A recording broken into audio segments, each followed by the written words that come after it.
Sir, nakausap niyo po ba yun pong sinundan ninyo na DPWH secretary kung sa kanila po pala nagsimula itong rock netting na palyado? Hindi po po, hindi po. Hindi ko po nakakausap po. Pero ano ang plano nating gawin dito, sir? Well, we'll just have to look into, kasi these are past, ano na po nito, tinitingnan na lang po namin na yung outcome, mga anong status po, yung mga nagawa po nagawa nung dati. At kung nandiyan dyan pa, yung pinapa-inventory po namin ngayon lahat ng mga rocknet na nagawa po last year ng other in the past administration po. Yung rock shed po, Secretary, pwede bang pakiklaro lang? Kasi ang sabi ng Presidente mismo, ang balor ng kanilang trabaho is zero, complete zero. Parang walang ginawa. Walang silang itinayo, wala silang nilagay na wall, wala silang nilagay na riprap, wala silang nilagay na slope protection. Ngayon, nakita naman yung erosion sa ilalim ng kalsada, ang haba ng kanyang sinasabi, but basically po, ang sinasabi niya rito, parang nagtapon tayo sa ilog ng pera. Yan po sinabi ng Presidente.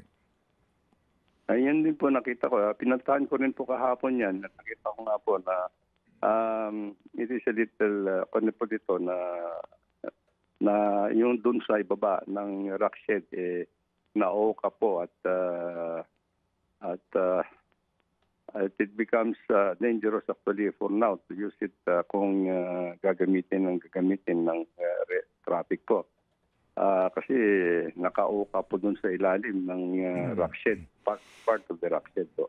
Yung apo, meron pong chance na gumuho na yan.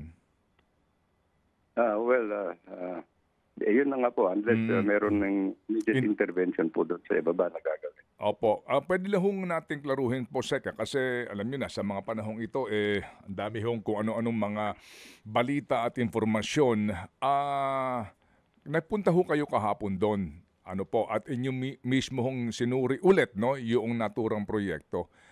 Matanong lang po, bakit po kayo hindi nakasama kay Presidente nung linggo na siya nagpunta ron mismo personal? Well, hindi naman po I think it's not a schedule na sinabi po sa amin na pumunta. I think it was a holiday po kasi, and I think it was a side trip made by the President, and good enough, nakita naman po niya. Ito mga dito sa may Baguio at IH Quezon Road po.